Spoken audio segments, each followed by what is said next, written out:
On the 10th of July, 1940, 6 Hurricanes were out on patrol over the cliffs of Dover. As they dived out of a rain cloud, they suddenly spotted 50 enemy aircraft below. In those days, the odds were always rather high against us. The Hurricanes immediately turned into attack. No one, I think, that day knew that the Battle of Britain had started. I was a fighter pilot in that historic and unprecedented battle.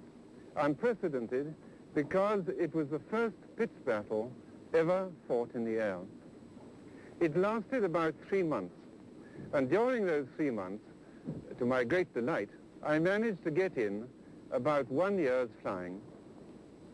Fighter command was very severely tried, but we in our fighters, as we looked down on the hills and the valleys and the village greens of England, it never occurred to us that we could lose. Nowhere was that victory more deeply felt than in France, which then lay prostrate at the feet of Hitler. This week marks the 50th anniversary of the Royal Air Force. And in the program that you are about to see, the French salute the victory, which in that summer of 1940 was won in the skies over England.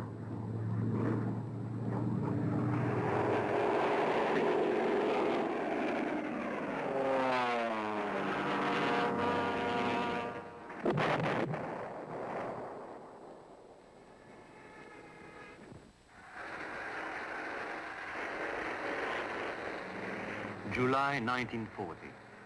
Beneath the summer skies, the war is bright and joyful for the conquerors of Europe.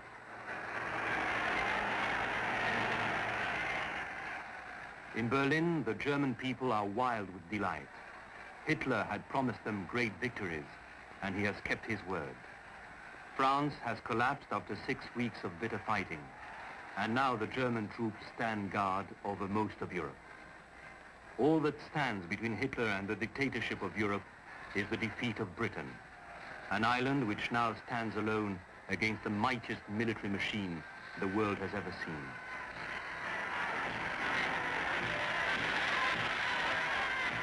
The Germans believe that the conquest of England, their final victory, is now only a question of time.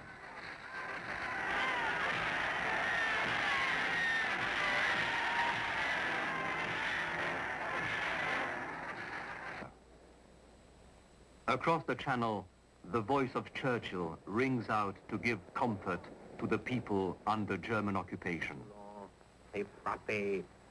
Jusqu'à Hitler et l'hitlérisme, de vie à trépas. Nous ne voulons que ça, mais nous le voulons sans cesse. We shall defend our island, and with the British Empire around us, we shall fight on, unconquerable, until the curse of Hitler is lifted from the brows of men.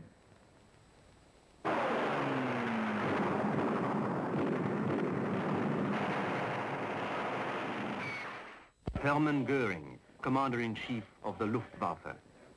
Göring, the Nazi who has said, 2 and 2 make 5, if that's what the Führer wants. His airmen are bonded together by a divine reverence for their leader.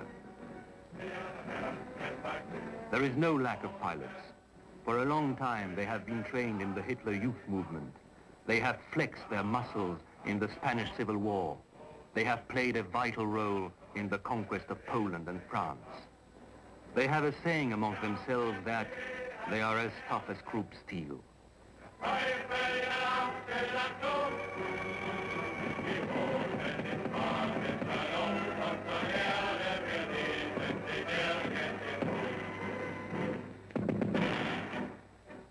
The best airmen have been assigned to the bomber squadrons. They are the elite of the German armed forces. They have their own song of battle. We fly northwest for England's coasts to rend its guard asunder. July 1940. The British refuse to recognize defeat even though it stares them in the face. In the West, Europe is crushed and dazed. In the East, Hitler has signed a pact with Stalin. Britain stands alone, almost defenseless. Goering tours his aircraft factories and is acclaimed by his workers. At the age of 47, he is a monster of 20 stone. After Hitler, he is the most popular personality of the Third Reich. The German aircraft industry builds the best designed aircraft of the time, and they come off the assembly line in their hundreds. The Junkers 88, the fastest bomber in the world, the Heinkel and the Dornier, each can carry more than 2,000 pounds of bombs. The Messerschmitt 109 with a speed of 370 miles an hour, the sinister Stuka equipped with a screaming siren to create terror.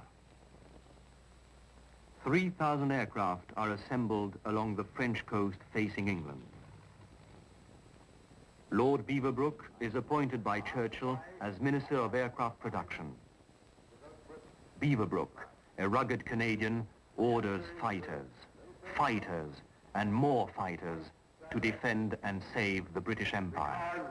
Our necessities are so very great that we must have more.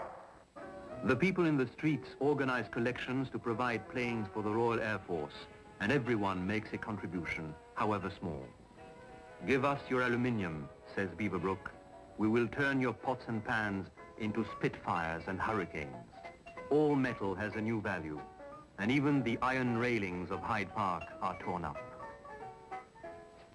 Goering boasts that his aircraft are superior to any other in the world. The Spitfire is Britain's answer.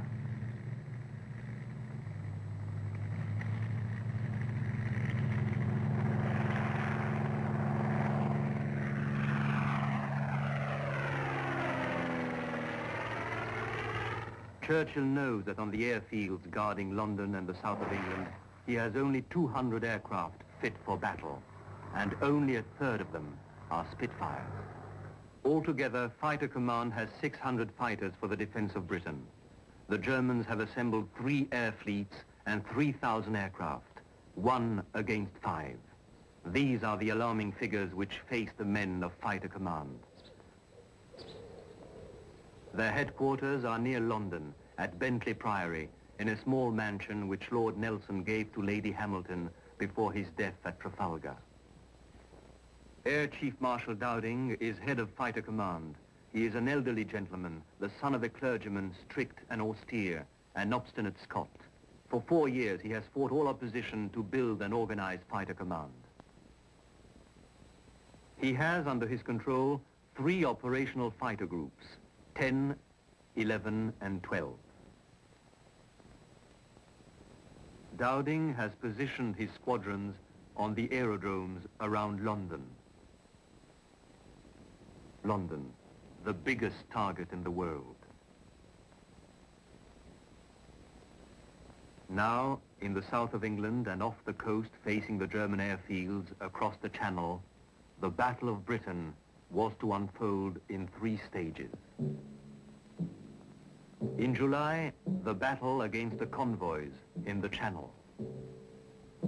In August, the attack on the aerodromes and radar installations. In September, the attack on London. The battle begins with attacks on convoys in the English Channel.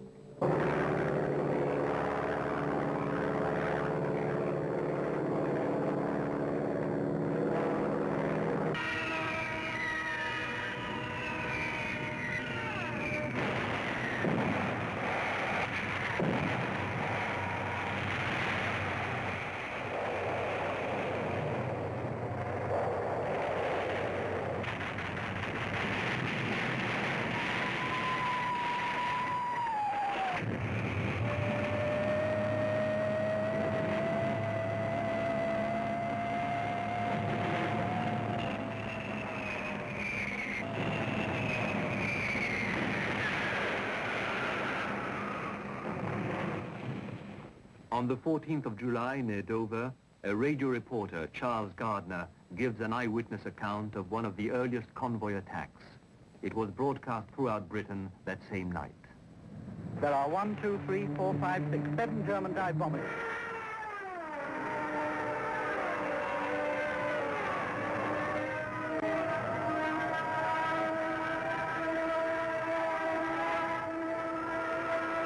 Junkers 87, there's one going down on his target now. Bomb. No, missed the ship behind. There you can hear our anti-aircraft going at them now. But now the British fighters are coming up. And here they come in absolute steep dive, and you can see their bombs actually leave the machines and come into the water. There's one coming down in flames. Somebody's hit a German, and he's coming down. There's a long streak. He's coming down completely out of control, a long streak of smoke. The man's bailed out by parachute. The pilot's bailed out by parachute. He's going slap into the sea, and there he goes. Smash! There's a fight going on. You can hear the little rattles of machine gun bullets. That was a bomb, as you may imagine. Well, yes, we just hit a Messerschmitt. Oh, that was beautiful. He's coming right down now. I think definitely that burst was him. Down, yes, he's come down. He's come down. You hear those cries. He's finished. Oh, he's coming down like a rocket now. Absolute steep dive. Let's move around so I can watch him a bit more. Here he comes. Down in a steep dive. No, the pilot's not getting out of that one. No, that man is finished. I hear the Messerschmitt coming straight above us now. Just got a balloon which is coming down in track. How they're being chased, and oh boy, look at them going, and look how the British. Hey, that is really grand. And there's a Spitfire just behind the first two. He'll get them. Oh boy, I've never seen anything so good as this. The RAF fighters have really got these things. And so ended the first direct war report. It was heavily criticized for sounding like a grand national commentary, but it brought home the harsh reality that the enemy was now close to London.